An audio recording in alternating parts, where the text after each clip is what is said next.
today's topic of energy centers. In most of these texts coming up in terms of chakras. You'll hear some people say chakras, but it's mispronunciation, so chakras. And again, chakra just means wheel, or you'd see Padma, which is lotus. And these, in a sense, are most detailed in Tantric to Hatha texts, mainly in the last 1,000 years. And one text in particular, Shat Chakra Nirupana. And you'll see them referenced, of course, in others, but then no reference in the classic Hatha text, Hatha Padipika. Yet bizarrely, in an earlier teaching from the Yoga Sutra, you have one reference to one chakra and one reference to one nadi, both of them not what we consider the prime chakras and nadis. So these are more so terms. Like in our modern language, we get very exact and precise. We almost describe in angular and shape forms and give it that way. And if we go back 50 to 100 years, certain new discoveries had somebody's name, basically the scientist or whoever was doing the work, their name attached, or whoever was dedicated to. So I suppose if we go back a bit further, we've got maybe slightly more poetic descriptions and a wheel, a opening lotus, a flower as such. For me, to keep it on the simpler, ideally more easy to connect without extra jargon sides, just energy centers. And it's not that they have a definite anatomical presence, but what they have is supports that you could identify anatomically. Like I could justify the number of petals by dissecting the nervous system and the spinal nerves that will go to each of these so-called chakra centers.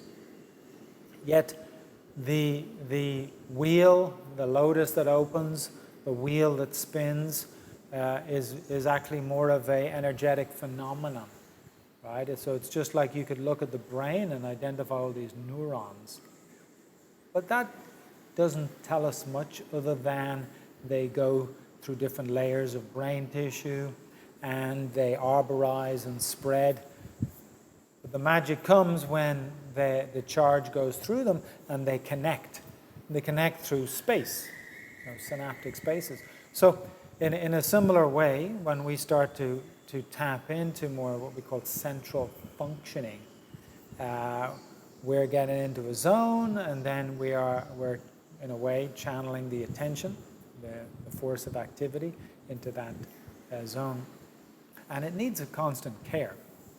It's just like if some of you I know have a new baby or something, you're going to continuously care, hug it, hold it, change its diapers, nappies, whatnot, feed it, continuously feed it, take care of it at every turn. And it's that continuous care versus neglect that leads to good growth. And you start to see the outcome of that in 5, 10, 15, 20, 25 years, even 30 years, as that baby is becoming a more matured adult. And so in a very similar way, you give this inner attention. And actually the Hatha practices, some of them are obvious. Excuse me, you do such and such a pose, you do such and such a breath. But what really needs to be understood is, well, where does the attention go? And I've said this in previous sessions, that in a general level with Hatha practices, both asana and breath, you can focus in at the navel area. And that is actually a prime energy center. And the lower three centers really culminate at that point. You can identify them at 3 different landmarks, but they'll culminate there. Other practices we've gotten into, certain contemplative meditations, opening, trust, face and fear, are very much heart-centered.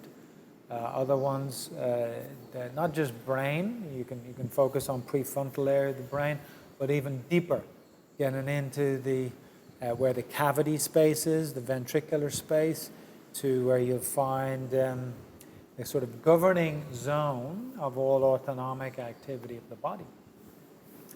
And in many ways, that's another chakra level, higher level, up through heart, the laryngeal, pharyngeal area to that zone at the base of that space in the brain. And in a visual way, we can get into all of these. So they can be their own practice, still part of Hatha Tantra, visualizing. And other traditions employ this as well, okay?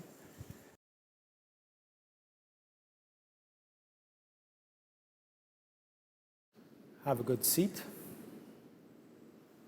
Good seat means that there's support, comes out of the pelvis, comes up the spine, but then everything relaxes around that, you see? And I can literally stay here for minutes to hours and forget this body. I like, when it's a visualization like this with energy centers, it's best to get the eyes closed and get in. Less effective to do this with the eyes half open. So let the eyes close. First, you're just aware of your breathing.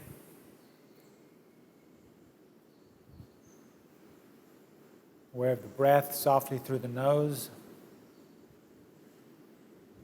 You let the breath die down naturally on its own. There's no sound or anything else because you're not making any effort to breathe. The breath is just natural, and it reflects activity inside the body. So as you get in a more peaceful, supported place, the activity in the body will reduce. The respiratory requirement will go down.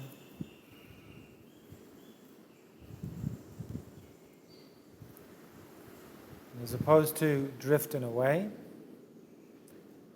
if you did drift away now, one thing I can guarantee you, your breath would become irregular, erratic.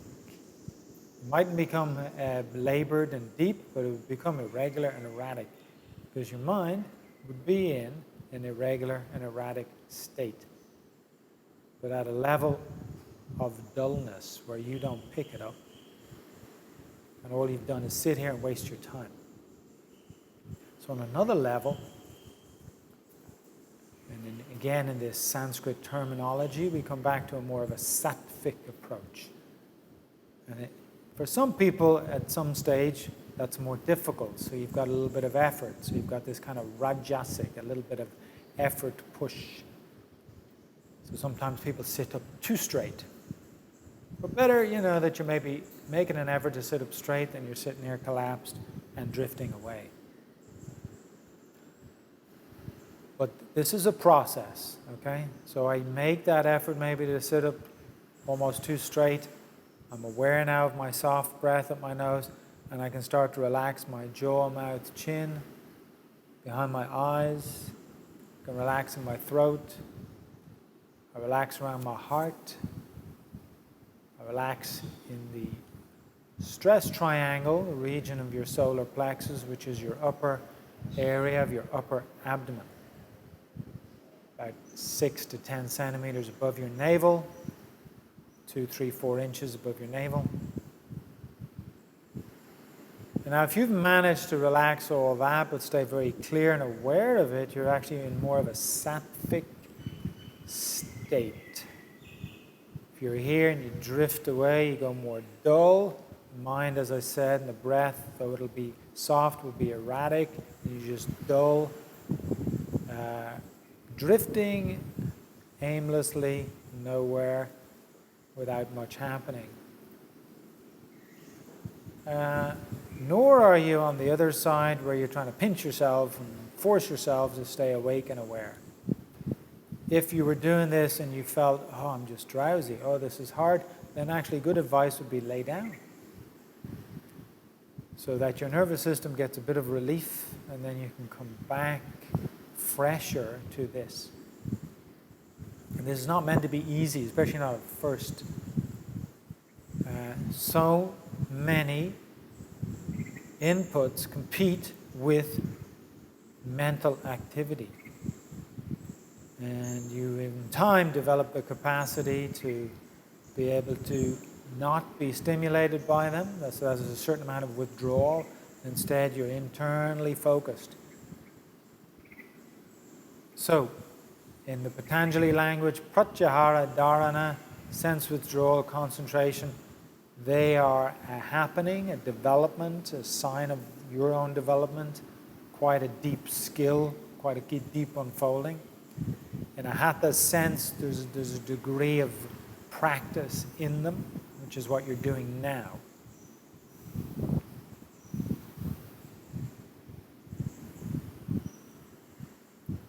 So though you won't see this come up in a Hatha Pradipika, you will see it come up in other Hatha texts and, of course, Tantric-based texts.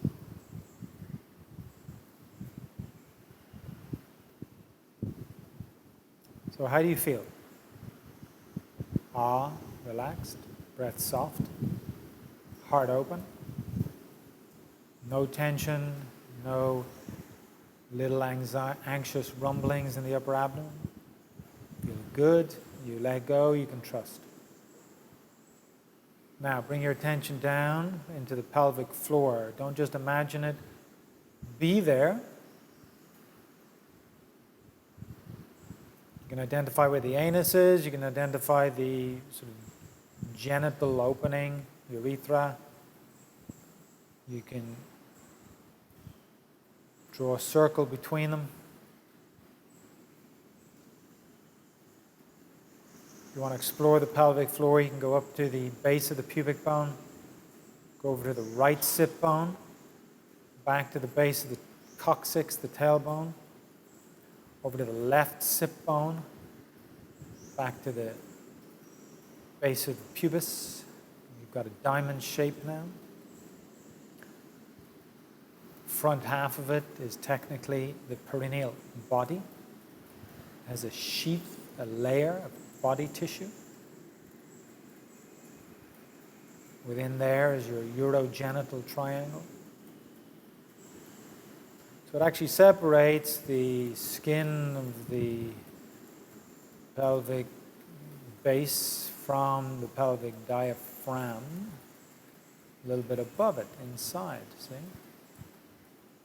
So this mula, this root, is that, like now if we draw a line from right sit bone to left sit bone up to the pubis, this triangle, the straight line between the two sit bones, that's really the back edge where you can find the dot of this mula, this root. And yet, you've got almost two separate nerve bodies, one to the anal region, one to the just in front. So that's why the circle sort of goes from anal to just inside that front triangle.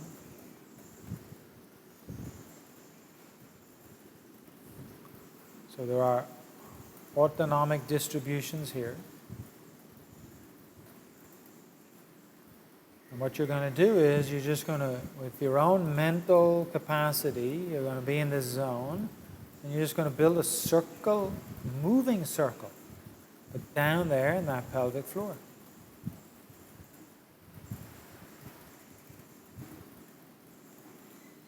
And in today's practice, we're just going to stay with the energy centers moving circles without getting into extra elements of petals, etc. But we can do that at a later point.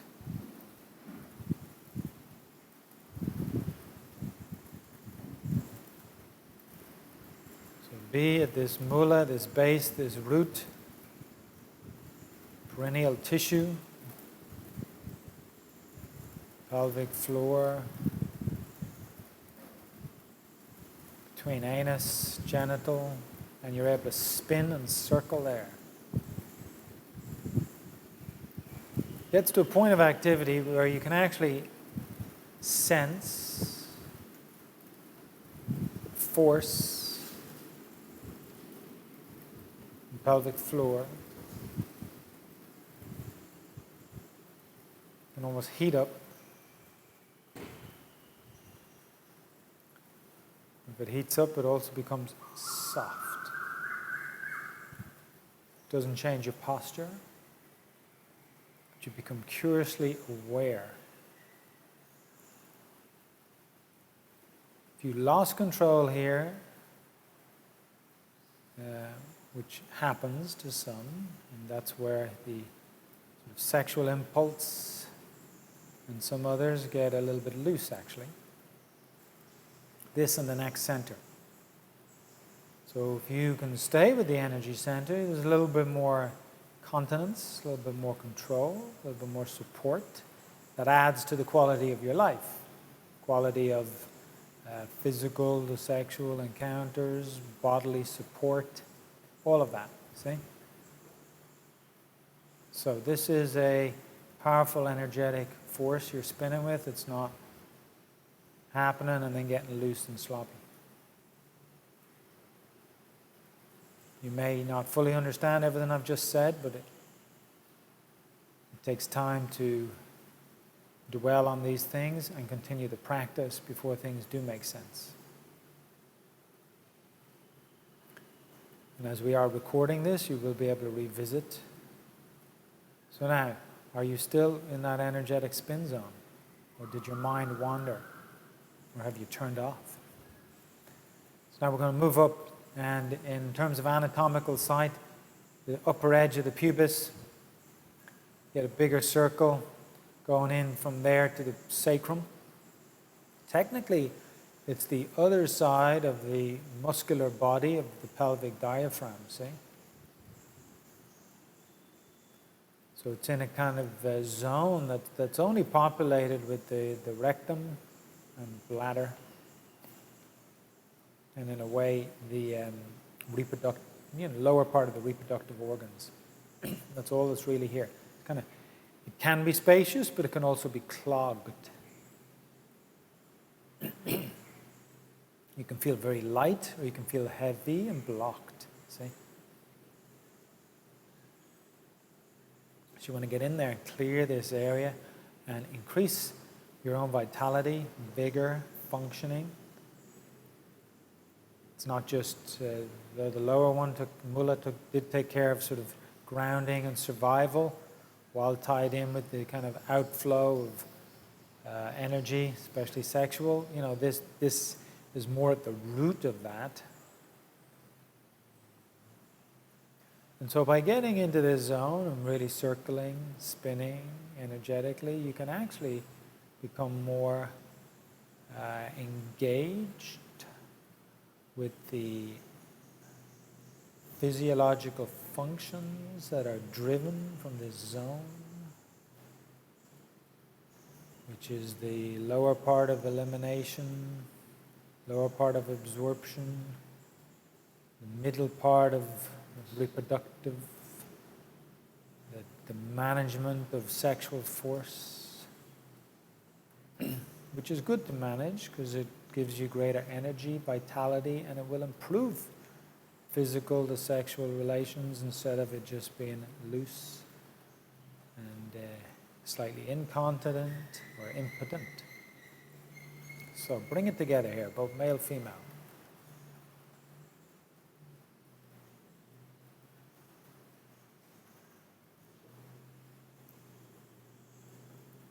Spend another half minute circling, spinning, force of the nerve activity here between pubis and sacrum. And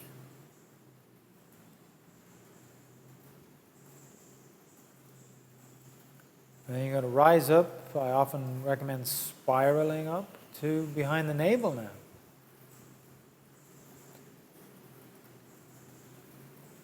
And there's a lot in this area. The root of the spinal cord, but also the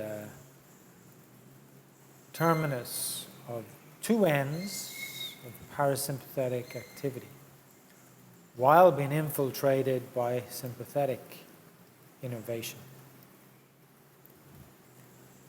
All that's basically saying is there is a possibility of increased activity deep behind the navel area. It can help you feel more grounded, solid, strong, and actually the meditative experience will begin here. As you feel the force pull and then move up. As it moves up, you go into a very channeled mental zone that you can't just imagine. So you get in here, and when you read of hatha texts speaking of prana meets apana and apana meets prana, it's really the degree of heightened activity that balances itself here. And you cannot force that by doing anything in a way voluntarily, directly. So instead you need to set up the environment that encourages balance. So earlier, how you might have done an asana properly, proper mula bandha in it, how you would have managed the breath into pranayama stuff properly. So now here you are, you have the remains of those practices in terms of good pelvic floor, good pelvic diaphragm, two lower centers you've just worked on. Now you're here. We're not even doing anything extra around the navel, pulling, pushing. We're just free, literally free, muscularly speaking, around the navel. And if you're able to get a big circle from the navel to the back of the spine, spinning here, to allow for equilibrium, balance, harmony to happen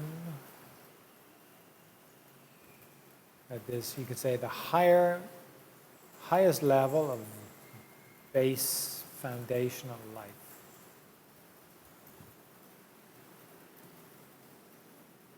Can you mentally stay with the circle spin deep behind the navel area, around this, approximately around third lumbar vertebrae? Now, does your circle go slow? If you increase the spin, the revolutions, do you lose it? Then come back slower? Can you stay with this? Building a force deep, deep to the navel that you can start to pick up. It should captivate your attention.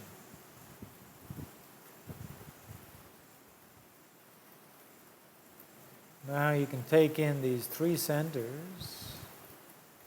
which ultimately merge into each other. So hence the initial experience, inner experience occurs here, the navel. And as I've said earlier, this needs regular attention and care. So many of you are probably doing some asanas, doing some sitting, pranayama, breath stuff. You have every opportunity to put your attention here up to the navel. Many times throughout the practice session, maybe continuously through it, if you're capable of that. Now you can sit and just even separately visualize with it. And that visualization becomes actual. So you can feel the pelvic floor circle. You can feel the behind the pubic bone, pelvic diaphragm, spin circle. And then you're up behind the navel, spin circle. And these three forces are merging up to the navel. And to turn on this area is to ground, stabilize, harmonize. A lot of base functions. A lot of areas that cause people trouble in life around managing food, managing sex, managing fears. A lot of people go off and behave in peculiar, maybe unkind, selfish ways in those zones because of fear, lack of grounding, sexual appetite or lack of control there, physical appetite, etc.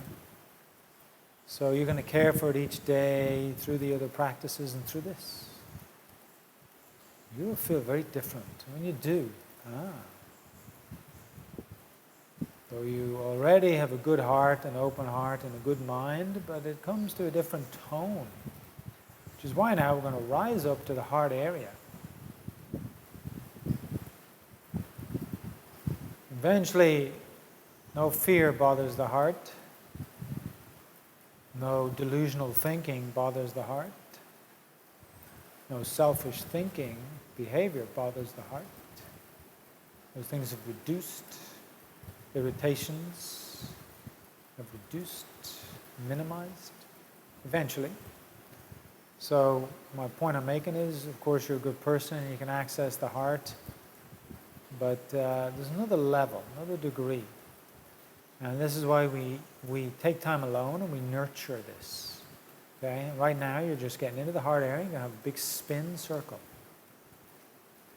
And other practices that will nurture it is when you're in there for thanks, forgiveness, and so on. You're in there, you're opening it, you're peeling off the layers. So holistic practice is of many techniques and layers, and you do have the time for it, because this is your life. Your mind spends a lot of time wandering aimlessly, so become aware of it and then direct it.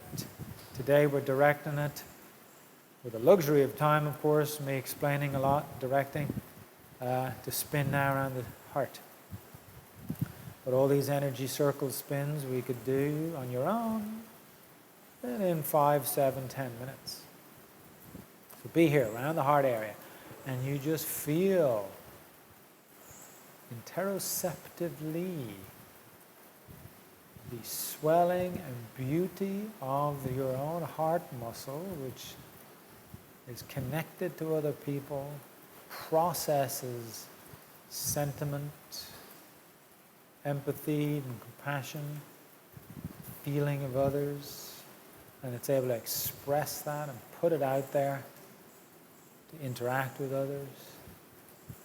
The quality of your life can be uplifted buoyantly from here, or it can be miserly, restricted because of your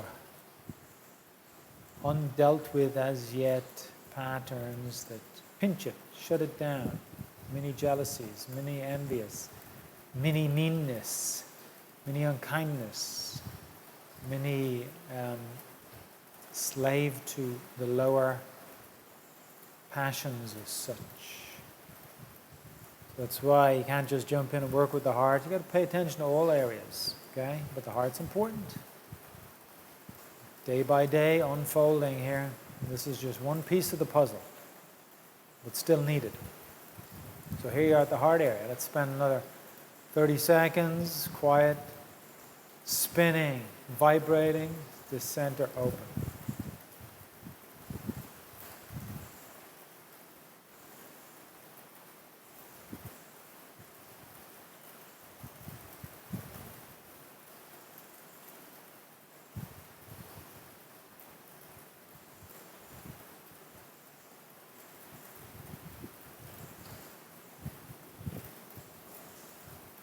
This is an output of loving kindness. This is inner joy. This is a smile to your face, a raising of your soft palate. This is very nice.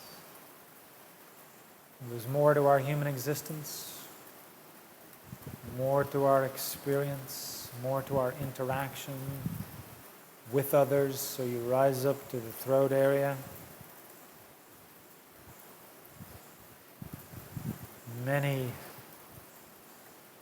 a blunder, many an error, many an abuse, many in the old language they'd even say sin occurs through the irregularities of this area.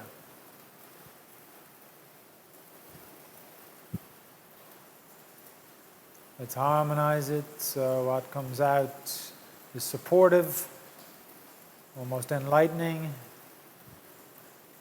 kind, strong, honest.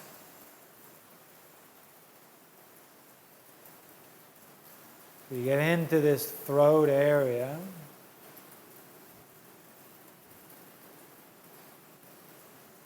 And spin. And usually when I describe it, you're closer to the surface of the throat. You could, of course, make that very wide, but come back in and get very close. Because there's a whole host of muscles in your larynx, pharynx, which are deep to the neck muscles. And those larynx, pharynx muscles, which are involved in the production of language, words, speech. Those muscles are innervated by the autonomic nerves to a certain degree, or the motor branches of the same nerves. 9 and 10.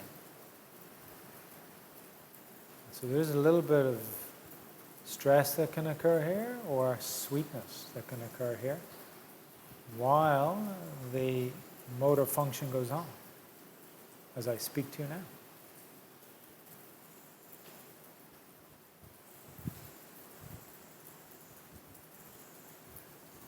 And it can be a very tender area.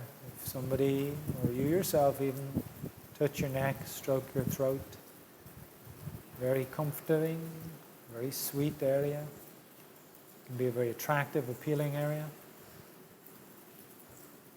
Because there is beauty here. That beauty can be expressed in how you refine it now. Circle spin here. And in time, you've addressed it and taken care of it, and hopefully it sweetens the production of language, the expression of thought, the expression from your heart out. It's where the breath passes and becomes a smooth, stimulating, yet managed. This is where you manage and control the breath. This is where the sound can arise, though we don't need it now. In other words, this is the kind of first zone where you can impact your physiology from an autonomic perspective by managing the laryngeal to pharyngeal muscles, affecting the flow of breath, impacting your overall nervous system and the sense of your well-being right here. So you spin circle around the throat.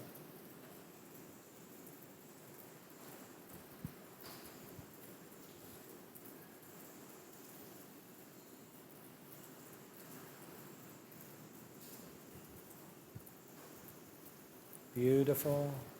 We rise up, pass up through the spacious mouth. Upper back corner of the spacious mouth is a soft palate.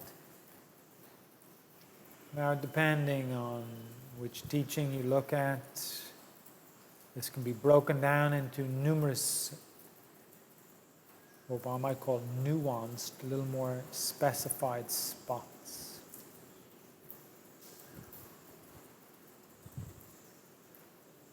As opposed to it just being sixth and Ajna, you kind of get the pre-Ajna. So just above palate, but below the floor of the brain, is a really powerful zone, the pituitary.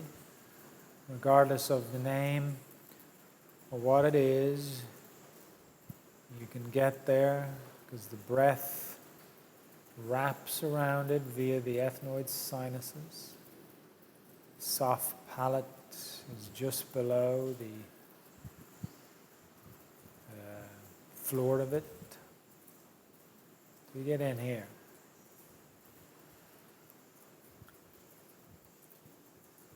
So if we want to be really technical, it is a pre-third eye. It's identified in some texts, palatal. Regardless of what a text says, you can experience it. So we start to spin circle here, above the soft palate. It's very concentrated.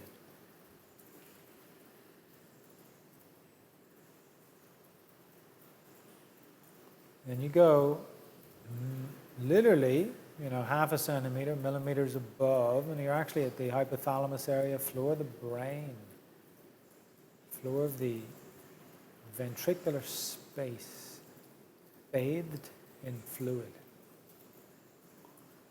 This is mother. This governs all the activity of the other zones we've actually talked about, identified, been with. So now can you be here?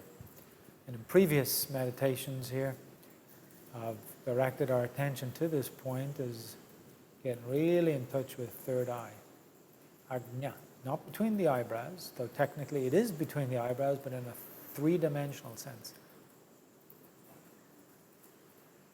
Between the ears, between the eyebrows, above the soft palate, floor of the brain. Get here, be here, circle, very concentrated circle here.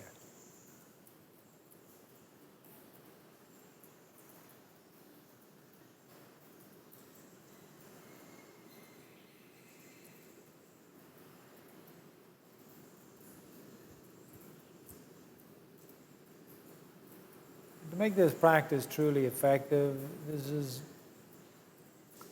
a zone to really rise to and just be with, because the rest you should just let happen. There's argument to go a little bit up and posterior of it, where potentially you could touch the pineal. All that is, one has an experience, true, but it's also speculation from the learned mind, in a way. Even if you have the experience, you're still speculating, well, maybe that is pineal. Doesn't really matter. So if you do, you go up and back a little bit. It's like going from the front upper corner of your ear to the back upper corner. You're actually still at the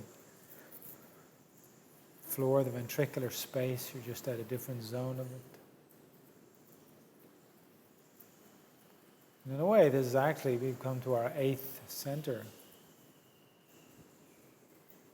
Can you spin here? When you do, you actually get quite the charge, quite an orgasmic effect.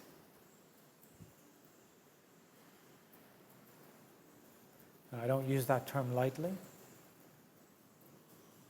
Happens at a point, which is not the hypothalamus, but a little bit beyond it. It's experienced through the brain and then through the entire nervous system.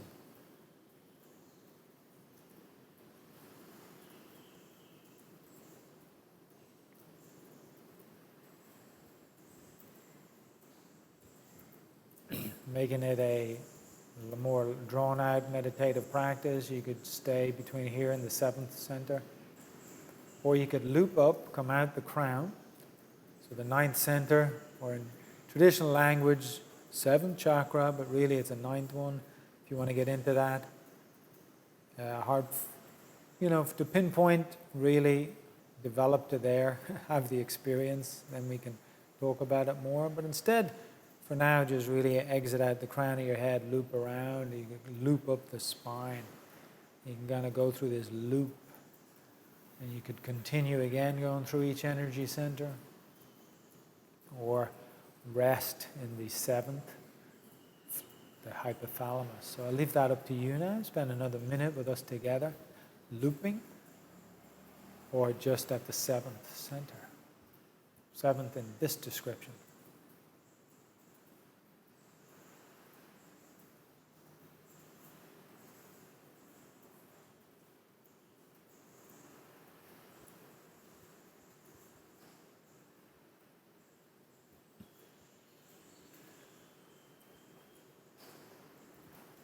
Then you come back, you pierce through the pelvic floor, through the second center, behind the pubic bone, to the navel. This is the first key point to really bring things together.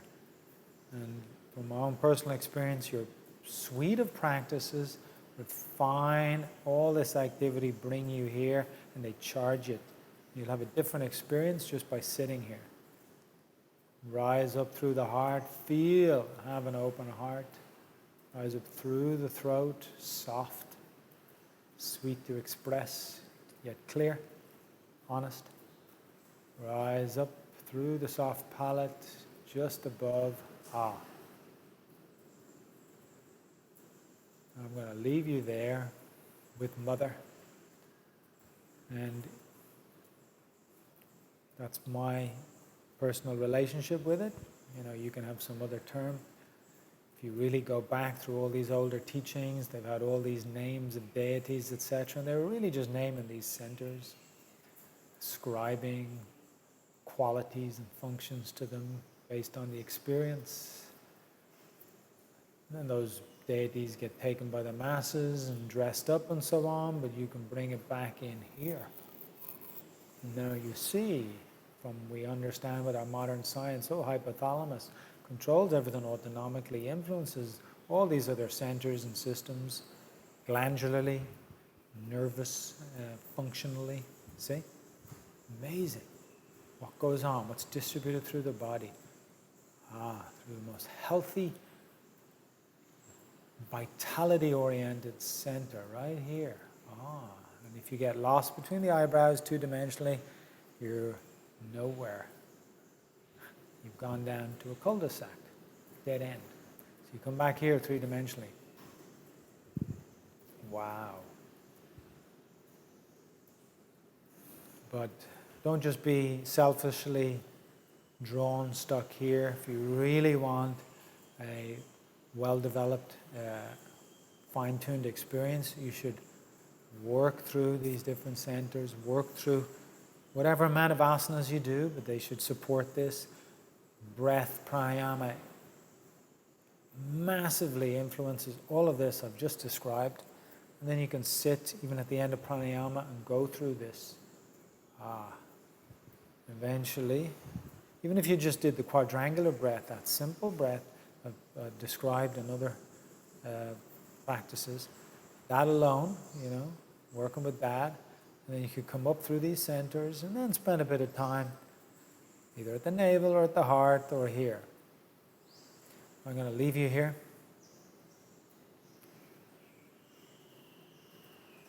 Nice to spend this time with you.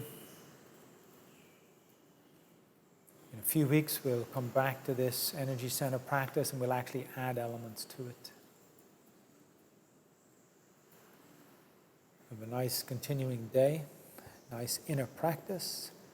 I wish you an open, happy heart, good, clear mind as you handle the stuff we do on a daily basis in this life. Be a positive, happy love and support to whoever you're interacting with.